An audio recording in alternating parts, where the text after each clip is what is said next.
Hi guys, in this video we're going to go over how to do margin in Fidelity Brokerage account.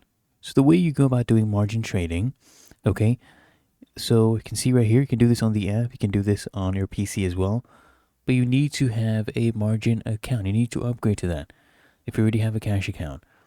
So you can apply right here, okay, and you basically need to have it enabled, your margin status.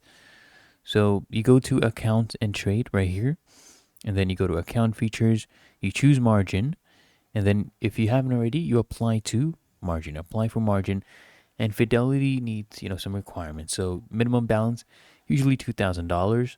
You need to do your identity verification, okay? And they'll review your investing experience. And once approved, your account type will actually change from cash to margin, okay? And then you can use margin trading. So you can come here to accounts and trade, go to stocks or ETFs, you enter the symbol, enter the number of shares, and on the order page you'll see buying power. It shows how much you can actually spend, including margin. And you can choose margin as a settlement type, okay, when you're purchasing. Really that easy. So if you found this helpful, make sure you smash that like button and subscribe to App Mentor.